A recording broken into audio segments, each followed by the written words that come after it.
Are you going to start or do you want me to start? You start. Oh, gosh. Brady's birth was a scheduled C-section. We had planned it for November 11th, 2011. And Cooper's delivery had gone flawlessly, so we kind of thought that it was all going to go like that. But it didn't. I ended up with a migraine that they couldn't control. So they rushed in all the doctors and all the nurses and let me hold him for a second and then rushed him out of there. And at that point, I don't know that we knew it was as serious as it ended up being. And then it turned out he had pulmonary hypertension, pneumonia, a cleft palate, a Pierre-Robin syndrome, which is a recessed jaw where the tongue blocks the airway. So therefore he couldn't breathe on his own and he couldn't eat on his own. So they had to put a feeding tube in. They were actually going to schedule the surgery the next morning for him to get an exam to get a trach put in because they said he couldn't breathe. And he took out his own tube and I walk in and all the doctors are like standing around there. Did somebody call you? And I'm, no, what's wrong? And I think the worst because all the doctors are around him. And they're like, well, he took his tube out. And that was the first time we saw like his whole face because he had always had tape and tubes and everything. And breathed fine on his own after. Yeah. The first time we were able to hold him. Not being able to hold your kid for 10 days is really difficult. We had to learn CPR before we left the hospital. Yeah, we did the CPR class before we could take him home. And now looking back on that, we wanted him home so bad. We didn't even realize, I think, what we were getting ourselves into. We just wanted our son home. After 6 weeks in the NICU, you just want to get home. So when they were like, okay, if you're ready, we're ready. Then we were like, oh, okay. And then we come home with all this stuff and all these medical supplies getting delivered every month and everything. And false alarms every 20 minutes. Yeah, not sleeping overnight because the alarms are going off. So when Brady came home from the hospital, he came home with a heart monitor. The car seat, he couldn't even sit in a regular car seat. Gosh. He had a special lay-down car seat. He had a special car bed. He couldn't sit upright because that would cause his tongue to fall back and block his airway, so he had to lay down. And we weren't able to leave the house with him unless it was a doctor's appointment. Pretty much, yeah. I was the only one that could hold him. Right? True story? Because anybody else that tried to hold him a different way, it would block his airway and he would, you hear him going, because the tongue was flopping backwards. Probably about 6 months, he wasn't as fragile, his breathing and stuff was all okay. They made 2 incisions on each jaw and broke his jaw and put in tightening device, or however you want to word it, tightening or loosening devices. And there was screws sticking out behind his ears that we had to turn, 3 times a day? Mm-hmm. And then his whole jaw came forward at the end of 11 days, a full inch. And you could hear it click, you could hear the jaw growing. And therefore pulled his tongue forward and made breathing and eating and everything so much easier. And then he hadn't had the palate for his first 8 months of life, so he had no concept of speech or suction for a bottle or anything like that. At 8 months old was starting from square one. And we hadn't seen his tongue for the first 8 months of his life because it was set so far back, so the first time we saw his tongue, and he even found his tongue.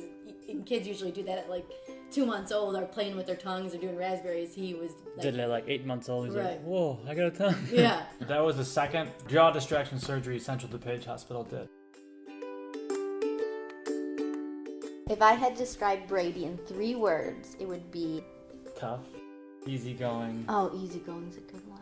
And I feel like he's smart. He is smart. He doesn't have words, but he understands. If I had to describe Cooper in 3 words, it would be stubborn. No, strong-willed sounds better. Strong-willed. Curious. Rambunctious. He's very loving. I know those are all 3 crazy words. He's a lover and a fighter. Well, Cooper and Brady are best friends. They do everything together. Cooper always wants Brady to be coming along with us. Recently. It hasn't always been that way, but now he always wants Brady with us. Cooper loves to help get Brady out of his crib every morning and to give him his toys when he's crying and Brady can't reach for him. I think Cooper doesn't always like Brady in his business, but Brady always wants to be doing whatever Cooper's doing. He wants to just be like Cooper and just wants to play with Cooper, but Cooper just wants to rule the roost. He's done great with the transition of being an older brother. It could have easily gone the other way, where he could have been so jealous about all the medical attention Brady was getting, but he really hasn't, and he's rolled with the punches. At school, they asked all the kids what makes you happy and what makes you grouchy to Cooper. And Cooper said, jumping in Brady's crib with my brother makes me happy.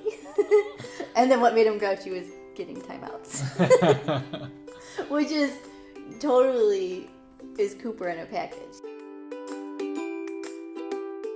The doctors would come in and they kept saying by the time he was 5 years old, he'd catch back up and would be on track with all the other 5-year-olds. At the time, that seemed impossible. Physically, he already looks... With walking and crawling and walking, he was a little bit delayed, but he did all those milestones. It's more the... It'll be the talking and eating difficulties that he'll have to overcome.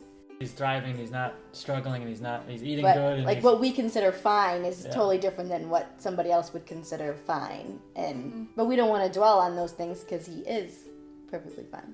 Cooper doesn't know any different. No. I mean, Cooper doesn't even... And that's the good thing about Easterseals. Cooper doesn't know anything different. Remember the one time just recently, he's like, Mommy, what's on Brady's belly? Mm-hmm. And like, that's where he eats. And she's like, oh yeah, that's right, Mommy. Mm-hmm.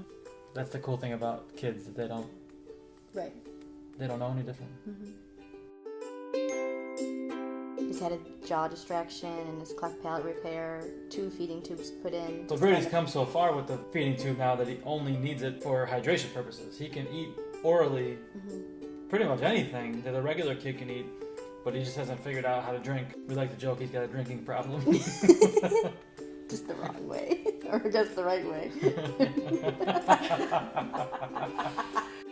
But now he can kind of blend in. He's able to go to daycare and be with the typical developing kids. Everyday life, it's just what we're used to. He does the feeding tube. He's learning sign language so he could communicate with us, and we're trying to teach Cooper the sign language so that he knows what Brady's asking for when Brady's asking. But you never think he has any kind of issues because he's so outgoing and has a great time and is always trying to do whatever his brother's doing, and he's just a happy-go-lucky kid.